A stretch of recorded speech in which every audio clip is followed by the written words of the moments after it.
പിതാവിനും പുത്രനും പരിശുദ്ധാത്മാവിനും സ്തുതി ആദിയിലെ പോലെ ഇപ്പോഴും എപ്പോഴും എന്നേക്കും ഉണ്ടായിരിക്കട്ടെ. ആമീൻ. മാരാനാത്ത യൂട്യൂബ് ചാനലിലൂടെ ദൈവവചനം ശ്രവിച്ചുകൊണ്ടിരിക്കുന്ന എല്ലാ പ്രിയപ്പെട്ടവർക്കും ക്രിസ്തു യേശുവിൻ്റെ നാമത്തിൽ സ്നേഹവന്ദനം മുന്നമേ അറിയിക്കട്ടെ.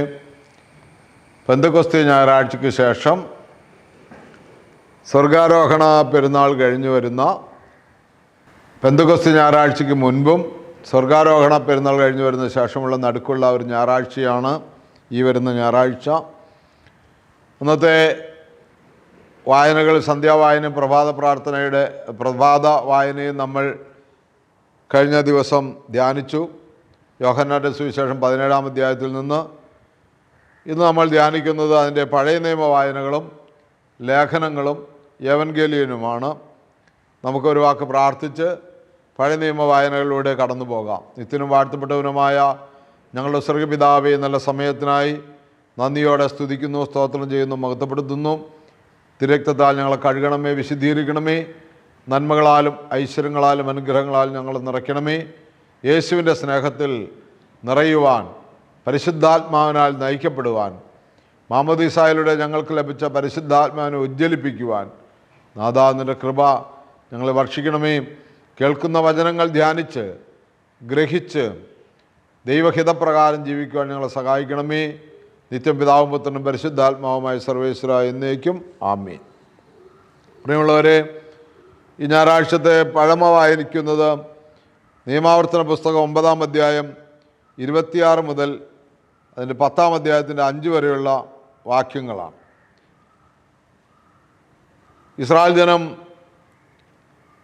ദൈവികമായിട്ടുള്ള അനുഗ്രഹങ്ങൾ ധാരാളം വർണ്ണിക്കാവുന്നതിനേക്കാൾ അപ്പുറത്ത് പ്രാപിച്ചുവെങ്കിലും ജനം വീണ്ടും പാപം ചെയ്യുന്നു. പാപം ചെയ്യുന്ന ജനത്തെ ദൈവം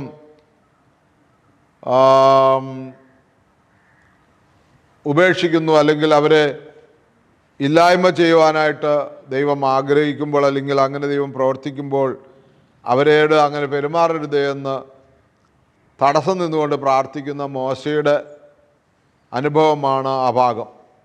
ഇങ്ങനെയാണ് അവിടെ ആരംഭിക്കുന്നത്. ഞാൻ കർത്താവിനോട് ഇപ്രകാരം പ്രാർത്ഥിച്ചു, ദൈവമായ കർത്താവ്, അങ്ങയുടെ മഹത്വത്തിൽ അങ്ങ് രക്ഷിച്ച് അവിടുത്തെ ശക്തമായ കരത്താൽ ഈജിപ്തിൽ നിന്ന് കൊണ്ടുവന്ന അങ്ങയുടെ ജനത്തെയും അവകാശത്തെയും നശിപ്പിക്കരുതേ എന്ന് പറഞ്ഞ് പ്രാർത്ഥിക്കുകയാണ്. മധ്യസ്ഥനായിട്ട് നിന്ന് പ്രാർത്ഥിക്കുകയാണ്. ഇങ്ങനെയാണ് യാക്കോബിൻ്റെയും ഇസഹാക്കിൻ്റെയും അബ്രാഹത്തിൻ്റെയും ദൈവമേ എന്ന് പറഞ്ഞാണ് ദൈവത്തെ വിളിക്കുന്നത്. ആരുടെ കയ്യിൽ നിന്നാണോ നീ മോചിപ്പിച്ചു കൊണ്ടുവന്ന്, ആ ഫറവോ, ആ ജനം പറയും, നിനക്ക് നിൻ്റെ ജനത്തെ ദൈവത്തിൻ്റെ ജനത്തെ നന്നായി കൊണ്ടു നടക്കാൻ സാധിക്കാത്തതുകൊണ്ട് അവർ നശിപ്പിച്ചു കളഞ്ഞു എന്ന് അവർ പറഞ്ഞ് ആക്ഷേപിക്കുമല്ലോ.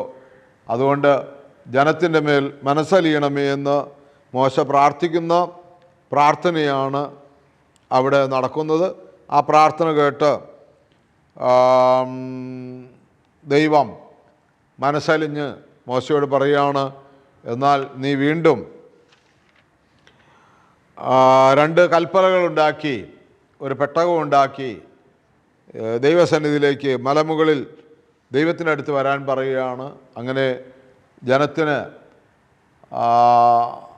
കാളക്കുട്ടിയെ വിഗ്രഹമുണ്ടാക്കി ആരാധിച്ച ശാപത്തിൽ നിന്നും ആ ശിക്ഷയിൽ നിന്നും അവരെ ദൈവം രക്ഷിച്ച് ദൈവത്തിൻ്റെ കൽപ്പനകൾ കൊടുത്ത് മുന്നോട്ട് കൊണ്ടുവന്ന് പോകുന്ന ഭാഗങ്ങളാണ് ആ ഭാഗത്തുള്ളത്. നമ്മളും ദൈവസന്നിധിയിൽ അനവധിയായ തെറ്റുകളും കുറ്റങ്ങളൊക്കെ ചെയ്യുന്നവരാണ്. നമുക്ക് വേണ്ടിയും മോശ മുതലുള്ള പ്രവാചകന്മാരും ദീർഘദർശിമാരും പുതിയ നിയമ സ്ലീഹന്മാരും അപ്പോസ്തലന്മാർ, വിശുദ്ധപിതാക്കന്മാർ, രക്തസാക്ഷികൾ, വേദസാക്ഷികൾ ഒക്കെ നമുക്ക് വേണ്ടി ഇന്നും ദൈവസന്നിധിയിൽ പ്രാർത്ഥിക്കുന്നതുകൊണ്ടാണ് നമ്മളെ ദൈവം നശിപ്പിക്കാതിരിക്കുന്നുള്ള തിരിച്ചറിവോടുകൂടി പാപത്തിൽ നിന്ന് പിന്തിരിഞ്ഞ് കൽപ്പനകൾ, നിയമങ്ങൾ അനുസരിച്ച് മുന്നോട്ട് പോകുവാൻ ദൈവത്തോട് നമുക്ക് കൃപ ചോദിക്കാം. 2-ാമത്തെ വായന യിരെമ്യാ പ്രവചനത്തിൽ നിന്നാണ്. യിരെമ്യാ പ്രവാചകൻ്റെ പുസ്തകം 31-ാം അധ്യായത്തിൻ്റെ 31 മുതൽ 34 വരെ വാക്യങ്ങളാണ്. അവിടെയും പുതിയ ഉടമ്പടിയെക്കുറിച്ചാണ് പറയുന്നത്. ഒപ്പം തന്നെ അവിടെ പറയുന്നത് കർത്താവ് അരുളി ചെയ്യുന്നു, ആ ദിവസം വരുമ്പോൾ ഞാൻ ഇസ്രായേലുമായി ചെയ്യുന്ന ഉടമ്പടി ഇതായിരിക്കും. ഞാൻ എൻ്റെ നിയമം അവരുടെ ഉള്ളിൽ നിക്ഷേപിക്കും, അവരുടെ ഹൃദയത്തിൽ എഴുതും. ഞാൻ അവരുടെ ദൈവവും അവർ എൻ്റെ ജനവും ആയിരിക്കും. കർത്താവിനെ അറിയുക എന്ന് ഇനി ആരും സഹോദരനെയോ അയൽക്കാരനെയോ പഠിപ്പിക്കേണ്ടി വരികയില്ല. അവർ വലിപ്പ ചെറുപ്പം എന്നിയെ എല്ലാവരും എന്നെ അറിയുമെന്ന് കർത്താവ് അരുളി ചെയ്യുന്നു. അവരുടെ അകൃത്യത്തിന് ഞാൻ മാപ്പ് നൽകും, അവരുടെ പാപം മനസ്സിൽ വയ്ക്കുകയില്ല. അതും ഒരു ഉടമ്പടിയാണ്. ഇനി ജനം പാപം ചെയ്യാതിരിക്കാൻ അവരുടെ ഹൃദയത്തിൽ ദൈവം ഈ നിയമം എഴുതി വെക്കുമെന്നാണ് പറയുന്നത്. ഇവിടെ വളരെ ശ്രദ്ധാപൂർവം നമുക്ക് മുന്നോട്ട് പോകേണ്ടതുണ്ട് നമ്മുടെ ജീവിതത്തിൽ. പ്രത്യേകിച്ച് ഈ കാത്തിരിപ്പിൻ്റെ ദിവസങ്ങളിൽ നമ്മൾ കൂടുതൽ പ്രാർത്ഥനയിലും ധ്യാനത്തിലുമായിരിക്കുവാൻ ദൈവം നമ്മളെ സഹായിക്കട്ടെ. മൂന്നാമത്തെ വായന യെശയ്യാ പ്രവാചകൻ്റെ പുസ്തകം 48-ാം അധ്യായം 20 മുതൽ വാക്യങ്ങളാണ്. ഇങ്ങനെയാണ് നമ്മൾ വായിക്കുന്നത്. ബാബിലോണിൽ നിന്ന് പുറപ്പെടുക, കൽദായിൽ നിന്ന് പലായനം ചെയ്യുക, ആനന്ദഘോഷത്തോടെ ഇത് പ്രഖ്യാപിക്കുക, പ്രഘോഷിക്കുക. കർത്താവ് തൻ്റെ ദാസനായ യാക്കോബിനെ രക്ഷിച്ചുവെന്ന് ഭൂമിയുടെ അതിർത്തികൾ വരെയും വിളിച്ചറിയിക്കുക. ഇതാണ് നമുക്കൊരു രക്ഷയുണ്ടായി എന്ന് വിളിച്ചറിയിക്കുക എന്നുള്ളതാണ് അവിടെ നമ്മളെ ഓർപ്പിക്കുന്നത്. എൻ്റെ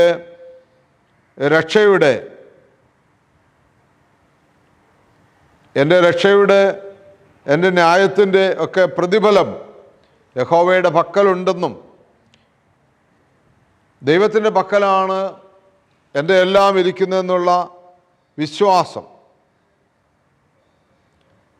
49-ാം അധ്യായത്തിൻ്റെ 3-ാമത്തെ വാക്യം ഇങ്ങനെയാണ് നമ്മൾ വായിക്കുന്നത്.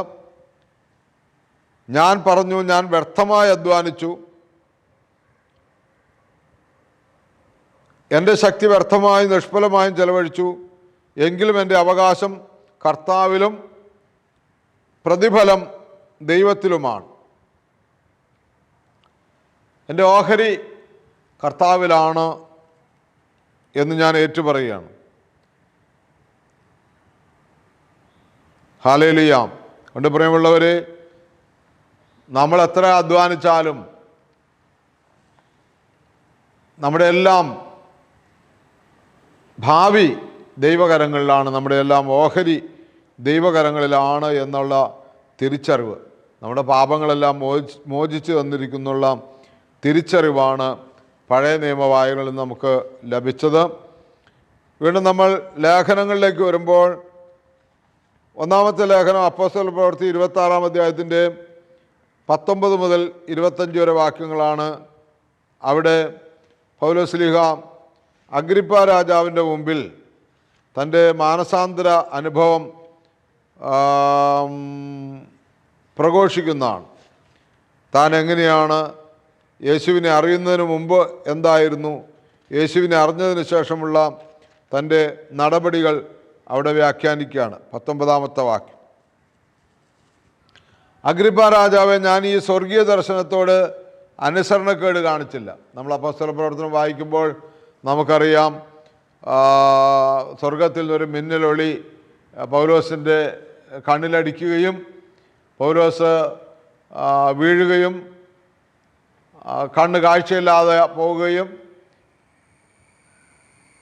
ശൗൽ ശൗൽ, നീ എന്നെ പീഡിപ്പിക്കുന്നത് എന്താണെന്ന് ചോദിക്കുമ്പോൾ, നീ ആരാണ് കർത്താവേ എന്ന് ചോദിക്കുന്നു. നീ പീഡിപ്പിക്കുന്ന യേശുവാണെന്ന് ശൗൽ മറുപടി പറയുകയും, കാഴ്ച നഷ്ടപ്പെട്ടവനായി അനന്യാസ് എന്ന് പറയുന്ന ശിഷ്യൻ്റെ അടുക്കൽ ചെല്ലുകയും അവന് സൗഖ്യം കിട്ടുകയും കാഴ്ച കിട്ടുകയും അവൻ യേശുക്രിസ്തുവിനെ രക്ഷകൻ നാഥനുമായി സ്വീകരിച്ചതാണ് ഇവിടെ പൗലോസ് അഗ്രിപ്പ രാജാവിനോട് പറയുന്നത്.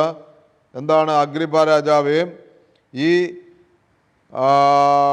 സ്വർഗീയ ദർശനത്തോട് മറുതലിക്കുവാൻ എനിക്ക് കഴിഞ്ഞില്ല എന്ന് പറയുകയാണ്.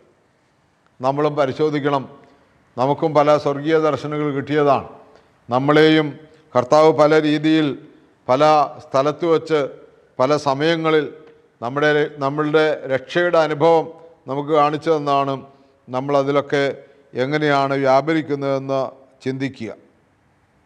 അതുകൊണ്ട് പൗലോസിൻ്റെ സുവിശേഷ പ്രഘോഷണം വളരെ വലുതായതുപോലെ നമ്മളും സുവിശേഷം പ്രഘോഷിക്കേണ്ടിയിരിക്കുന്നു. പൗലോസ്ലീഹ ക്രിസ്തു പീഡനം സഹിക്കണമെന്നും മരിച്ചവരിൽ നിന്ന് ആദ്യം ഉയർത്തെഴുന്നേറ്റവനായി ജനത്തോടും വിജാതീയരോടും പ്രകാശത്തെ വിളംബരം ചെയ്യണമെന്നും പ്രവാചകന്മാരും മോശയും പ്രവചിച്ചിട്ടുള്ളതല്ലാതെ മറ്റൊന്നും തന്നെ ഞാൻ പ്രസംഗിക്കുന്നില്ല എന്ന് അഗ്രിപ്പായോട് പറയാണ്. പഴയ നിയമ പ്രവാചകന്മാർ മോശ മുതൽ ഇങ്ങോട്ട് പറഞ്ഞിട്ടുള്ളവരൊക്കെ പറഞ്ഞ കാര്യം തന്നെയാണ് ഞാൻ പറഞ്ഞത്. പുതുതായിട്ട് എൻ്റേതായിട്ടൊന്നും ഞാൻ പറഞ്ഞിട്ടില്ല എന്ന് പൗലോസ് അഗ്രിപ്പ രാജാവിനോട് പറയുകയാണ്. നമ്മൾക്കും പഴയ നിയമത്തിൽ നിന്നും യേശുക്രിസ്തു പഠിപ്പിച്ച സുവിശേഷങ്ങളിൽ നിന്നും അപ്പോസ്തലന്മാർ പഠിപ്പിച്ച അവർ ജീവിച്ച നടപടി പുസ്തകങ്ങളിൽ നിന്നും പൗലോസ് ശ്ലീഹ എഴുതിയ ലേഖനങ്ങളിൽ നിന്നും ശ്ലീഹന്മാർ പൊതുവിനെഴുതിയിട്ടുള്ള ലേഖനങ്ങളിൽ നിന്നെല്ലാം പഠിച്ച് ധ്യാനിച്ച് ലോകത്തോട് രക്ഷയുടെ സന്ദേശം അറിയിക്കാൻ കടപ്പെട്ടവരാണ് നമ്മളെന്ന് തിരിച്ചറിയണം. ലേഖനങ്ങളിൽ രണ്ടാമത്തേത് ഫിലിപ്പിയർ ലേഖനം 2-ാം അധ്യായം അതിൻ്റെ 1 മുതൽ 11 വരെ വാക്യങ്ങളാണ്. ഫിലിപ്പിയർ ലേഖനം 2-ാം അധ്യായം 1 മുതൽ 11 വരെ വാക്യങ്ങൾ. തന്നെ ശൂന്യനായ അല്ലെങ്കിൽ ശൂന്യനാക്കിയ ക്രിസ്തുവിനെ കുറിച്ചാണ് ഇവിടെ പൗലോസ്ലീഹ പ്രതിപാദിക്കുന്നത്. നിങ്ങൾക്ക് യേശു ക്രിസ്തുവിൽ എന്തെങ്കിലും കൂട്ടായ്മയോ യേശു ക്രിസ്തുവിൽ സാന്ത്വനമോ യേശു ക്രിസ്തുവിൽ സ്നേഹത്തിൻ്റെ ആശ്വാസമോ ആത്മാവിലുള്ള കൂട്ടായ്മയോ കാരുണ്യമോ അനുകമ്പയൊക്കെ ഉണ്ടെങ്കിൽ നിങ്ങൾ ഒരേ കാര്യങ്ങൾ ചിന്തിച്ചുകൊണ്ട് ഒരേ സ്നേഹത്തിൽ വർത്തിച്ച് ഒരേ ആത്മാവും ഒരേ അഭിപ്രായമുള്ളവരായി എൻ്റെ സന്തോഷം പൂർണ്ണമാക്കുവിൻ. മാത്സര്യമോ വ്യർത്ഥാഭിമാനമോ മൂലം നിങ്ങളൊന്നും ചെയ്യരുത്, മറിച്ച് ഓരോരുത്തരും താഴ്മയോടെ മറ്റുള്ളവർ തങ്ങളെക്കാൾ ശ്രേഷ്ഠരായി കരുതണമെന്ന് പൗലോസ്ലീഹ പറയുകയാണ്. യേശുക്രിസ്തുവിലുള്ള സാന്ത്വനവും അനുകമ്പയും യേശുക്രിസ്തുവിലുള്ള ആത്മാവിൻ്റെ വളർച്ചയും ഒക്കെ നമുക്ക് ഉണ്ട് എങ്കിൽ നമ്മൾ ഏകഭാവമുള്ളവരായി അല്ലെങ്കിൽ ഏക അഭിപ്രായമുള്ളവരായി ഒരേ സ്നേഹത്തിൽ വർദ്ധിക്കണമെന്നാണ് പറയുന്നത്. ക്രിസ്തുവിൻ്റെ സ്നേഹത്തിൽ വർദ്ധിക്കണം. തർക്കങ്ങളോ പ്രശ്നങ്ങളോ ഗ്രൂപ്പുകളോ ഒന്നും നമ്മുടെ ഇടയിൽ ഉണ്ടാകാൻ പാടില്ല എന്ന് പൗലോസ്ലീഹ പറയുകയാണ്. കാരണം എന്താണ്? അവൻ തന്നെ ശൂന്യനാക്കിക്കൊണ്ട് ദാസൻ്റെ രൂപം സ്വീകരിച്ച് ആകൃതിയിൽ മനുഷ്യനെ പോലെ ആയിത്തീർന്ന് മനുഷ്യനെ പോലെ കാണപ്പെട്ട് കുരിശുമരണം വരെ അനുസരണമുള്ളവനായി തന്നെ താഴ്ത്തി. ആകയാൽ ദൈവം അവനെ അത്യധികം ഉയർത്തി. തന്നെ താഴ്ത്തുന്നവർക്ക് മാത്രമേ ഉയർച്ച ഉണ്ടാവുകയുള്ളൂ എന്ന് പറയുകയാണ്. അപ്പം എല്ലാവരും യേശുക്രിസ്തുവിനെ അറിയുന്നതിന് വേണ്ടിയാണ് യേശു ഇത്രയും താഴ്ന്നതെന്ന് പൗലോസ്ലീഹ പറയുകയാണ്. അതുകൊണ്ട് നമ്മൾ താഴുമ്പോൾ, നമ്മൾ എളിമപ്പെടുമ്പോൾ, നമ്മൾ വിനയത്തോടെ ചരിക്കുമ്പോൾ അനേകരെ ക്രിസ്തുവിലേക്ക് ആകർഷിക്കുവാൻ നമുക്ക് കഴിയുമെന്ന് ഈ ലേഖനത്തിലൂടെ നമ്മളെ കർത്താവ് ഓർപ്പിക്കുകയാണ്. ഇനി നമ്മൾ ഏവൻഗേലിയൻ വായനയിലേക്കാണ് പ്രവേശിക്കുന്നത്. വിശുദ്ധ കുർബാനയുടെ ഏവൻഗേലിയൻ വിശുദ്ധ യോഹന്നാൻ്റെ സുവിശേഷം 6-ാം അധ്യായത്തിൻ്റെ 35 മുതൽ 46 വരെ വാക്യങ്ങളാണ്. പഴയ നിയമത്തിൽ നിന്നെല്ലാം നമ്മൾ വായിച്ചു കേട്ടു. അപ്പോസ്തല നടപടി പുസ്തകങ്ങളിൽ നിന്ന് വായിച്ചു കേട്ടു. ഫിലിപ്പിയർ ലേഖനത്തിൽ നിന്ന് വായിച്ചു കേട്ടു. ഇനി യോഹന്നാൻ്റെ സുവിശേഷം 6-ാം അധ്യായം 35 മുതൽ 46 വരെ വാക്യങ്ങളിൽ നിന്നാണ് നമ്മൾ ധ്യാനിക്കുന്നത്. യേശു ജീവൻ്റെ അപ്പം, അതാണ് ആ വചനം നമ്മളോട് സംസാരിക്കുന്നത്. യേശു ക്രിസ്തു ജീവൻ്റെ അപ്പം. യോഹന്നാൻ്റെ സുവിശേഷത്തിൽ നിന്ന് നമ്മൾ 35-ാമത്തെ വാക്യം നമ്മളിങ്ങനെയാണ് വായിക്കുന്നത്. യേശു അവരോട് പറഞ്ഞു, ഞാനാണ് ജീവൻ്റെ അപ്പം. എൻ്റെ അടുത്ത് വരുന്നവന് ഒരിക്കലും വിശക്കുകയില്ല, എന്നിൽ വിശ്വസിക്കുന്നവന് ദാഹിക്കുകയുമില്ല. എൻ്റെ അടുത്ത് വരുന്നവന് ഒരിക്കലും വിശക്കുകയില്ല, എന്നിൽ വിശ്വസിക്കുന്നവന് ദാഹിക്കുകയുമില്ല. അപ്പോൾ ക്രിസ്തുവിൻ്റെ അടുത്ത് വരിക എന്ന് പറഞ്ഞാൽ ക്രിസ്തുവിനെ കാണുക. ദൂരെയുള്ള ഒരാളെ കാണുന്നത് പോലെയല്ല, നമ്മിൽ വസിക്കുന്നവനായി അനുഭവപ്പെടണം. പിന്നെ അവനിൽ വിശ്വസിക്കണം, ഒരു സമ്പൂർണ്ണ സമർപ്പണം നടത്തണം.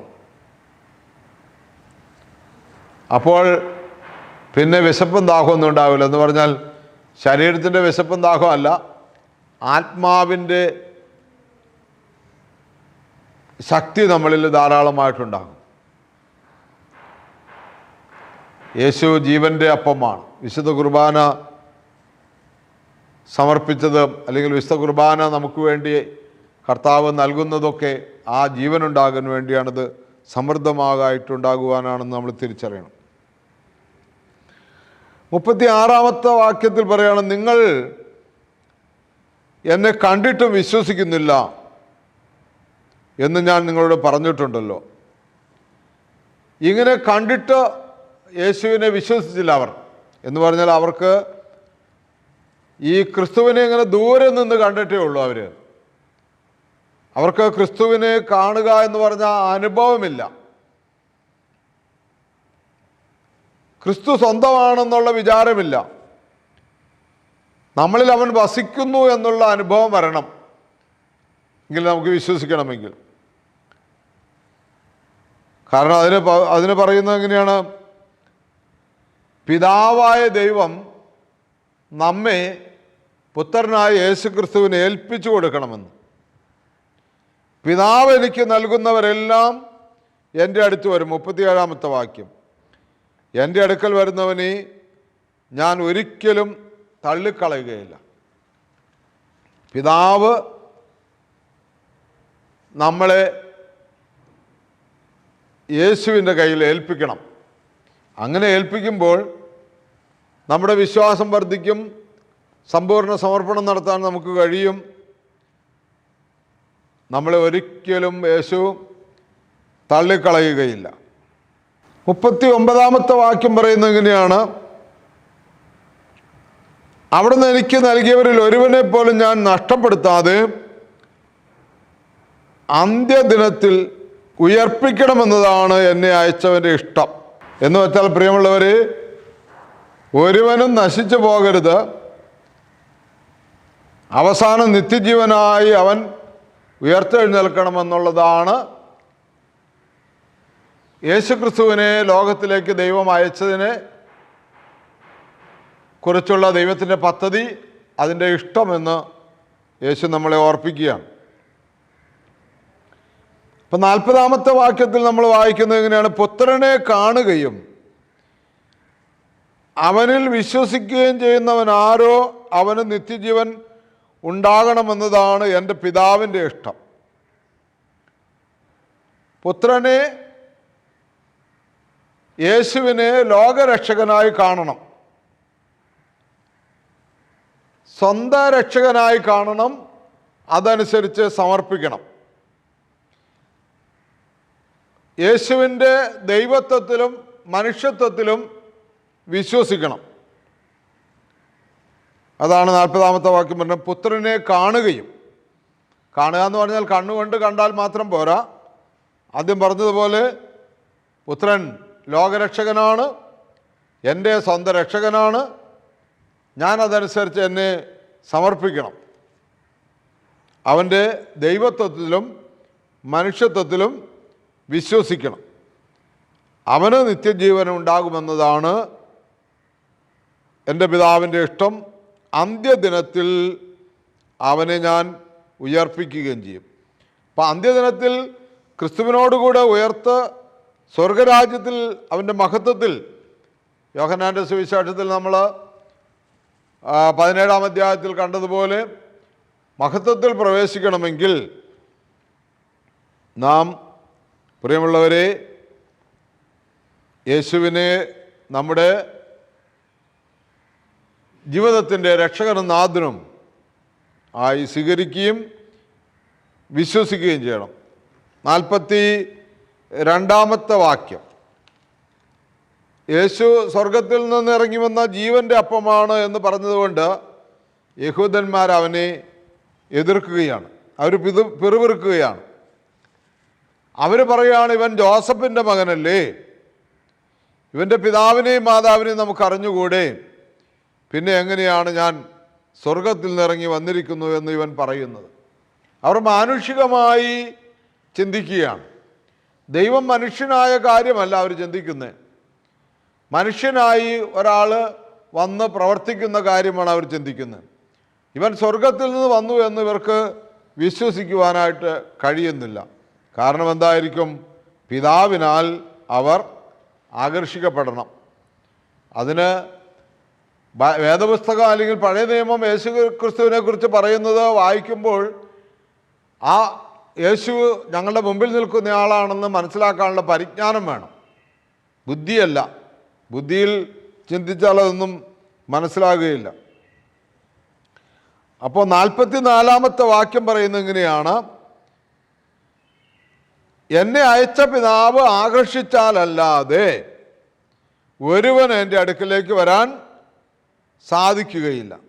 അന്ത്യദിനത്തിൽ ഞാൻ അവനെ ഉയർപ്പിക്കും. എൻ്റെ പിതാവ് ആകർഷിച്ചാലല്ലാതെ ആരും എൻ്റെ അടുക്കൽ വരുന്നില്ല. അങ്ങനെ പിതാവ് ആകർഷിച്ച് വരുന്നവർക്ക് 45-ാമത്തെ വാക്യം പറയുന്നു, അവരെല്ലാവരും ദൈവത്താൽ പഠിപ്പിക്കപ്പെട്ടവരാകും. അപ്പോൾ ദൈവത്താൽ പഠിപ്പിക്കപ്പെട്ടവരാകും എന്ന് പറഞ്ഞാൽ ദൈവത്തിൻ്റെ ആത്മാവ് ആകർഷിച്ച് യേശുവിനെ വിശ്വസിക്കുവാനും യേശുവിൻ്റെ ദൈവത്വവും മനുഷ്യത്വവും അത് സമ്പൂർണ്ണമാണ്, പൂർണ്ണ ദൈവവും പൂർണ്ണ മനുഷ്യനുമായിരുന്നു, അവൻ്റെ നിത്യതയിലേക്ക് നമുക്ക് പ്രവേശിക്കുവാനുള്ള അവൻ്റെ കുരിശയാഗം വഴി നമുക്കെല്ലാവർക്കും പാപമോചനം കിട്ടി എന്നും നാം മേലിൽ പാപം ചെയ്യാതെ ജീവിക്കുവാൻ വേണ്ടി, വിശുദ്ധീകരിക്കപ്പെടാൻ വേണ്ടി, വിശുദ്ധരായി തീരാൻ വേണ്ടി അവൻ്റെ ശരീരരക്തങ്ങൾ നമുക്ക് നൽകിയെന്നും നമ്മൾ വിശ്വസിച്ച് വിശുദ്ധ കുർബാന അനുഭവിച്ച് മുന്നോട്ട് പോകുമ്പോൾ നമ്മളെല്ലാവരും ദൈവത്താൽ പഠിപ്പിക്കപ്പെട്ടവരായി മാറുകയാണ്. അല്ലെങ്കിൽ നമ്മൾ പറയുന്ന കാര്യങ്ങളെല്ലാം, നമ്മൾ ലോകത്തോട് സംസാരിക്കുന്ന കാര്യങ്ങളെല്ലാം ദൈവികമായി തീരുകയാണ്. അതുകൊണ്ട് നമുക്ക് പൗലോസ് അപ്പോസ്തലൻ പറയുന്ന പോലെ ബുദ്ധിയിലും പ്രസംഗിക്കാം, ആത്മാവിലും പ്രസംഗിക്കാം.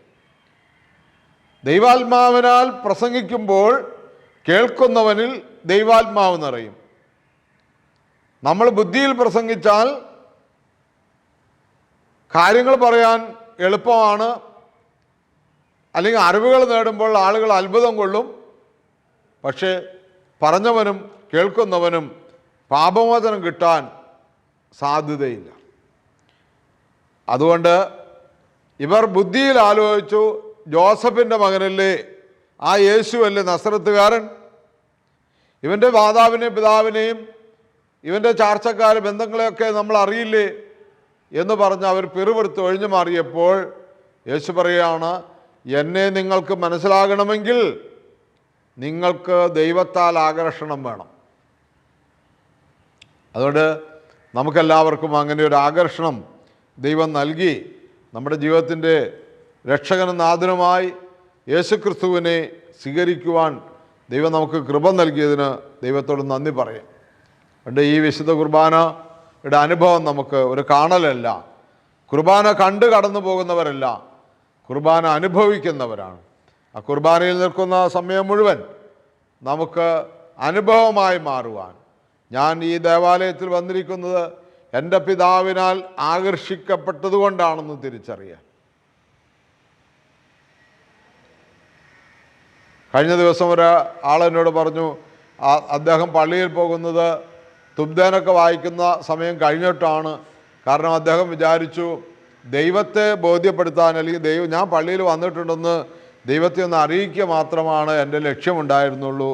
എന്നാൽ ഈ പ്രത്യാശ ഭവനിൽ വന്ന്, ഈ മാരാനാത്ത ധ്യാന കേന്ദ്രത്തിൽ വന്ന് ധ്യാനമെല്ലാം കൂടി കഴിഞ്ഞപ്പോൾ അയാൾക്ക് മനസ്സിലായി, ഇവിടുത്തെ കുമ്പസാരവും ഇവിടുത്തെ കുർബാനാനുഭവമൊക്കെ കണ്ടപ്പോഴും അത് നടന്നപ്പോഴൊക്കെ അയാൾക്ക് മനസ്സിലായി, ഞാൻ വേണ്ടവണ്ണം ഒരുങ്ങി ഇനി കുർബാന അനുഭവിക്കണമെന്നുള്ളത് ഈ ധ്യാനത്തിലൂടെ മനസ്സിലാക്കി. ഇനി ഞാൻ അങ്ങനെ ചെയ്യുള്ളൂ. ഇപ്പോൾ അദ്ദേഹം അങ്ങനെ തന്നെയാണ് മനോഹരമായി പ്രഭാത പ്രാർത്ഥനയോടൊക്കെ പങ്കെടുത്ത് ധ്യാനിച്ചൊരുങ്ങി പാതിരാ പ്രാർത്ഥനയൊക്കെ ചൊല്ലി ആ രീതിയിലാണ് അദ്ദേഹം ശുശ്രൂഷയിൽ പങ്കുചേരുന്നതെന്ന് പറയുകയുണ്ടായി.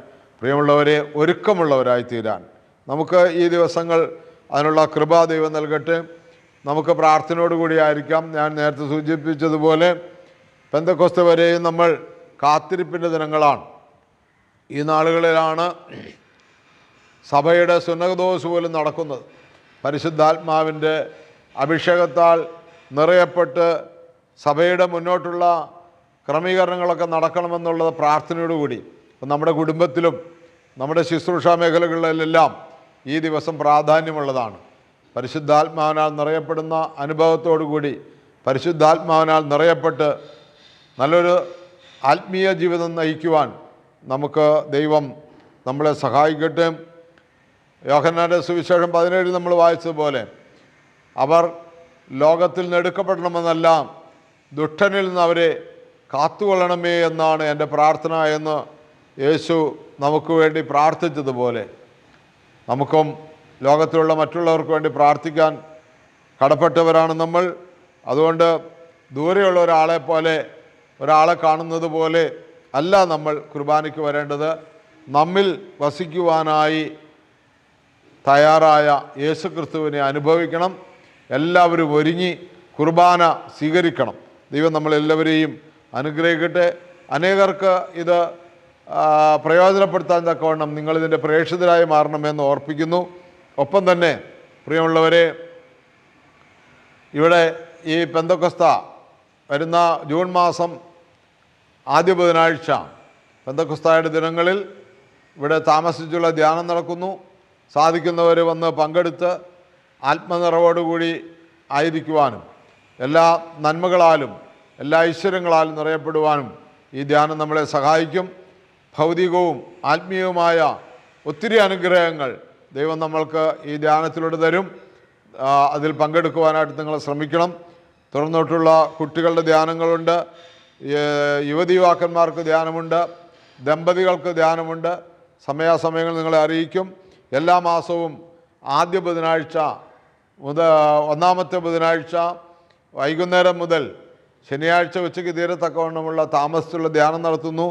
എല്ലാ ബുധനാഴ്ചയും വൈകുന്നേരം 4:30 മണിക്ക് മധ്യസ്ഥ പ്രാർത്ഥനയോടുകൂടി ആരംഭിച്ച് 9:15 തീരുന്ന ഏകദിന ധ്യാനയോഗങ്ങളും സാക്ഷ്യങ്ങളും ഇവിടെ നടന്നു വരുന്നു.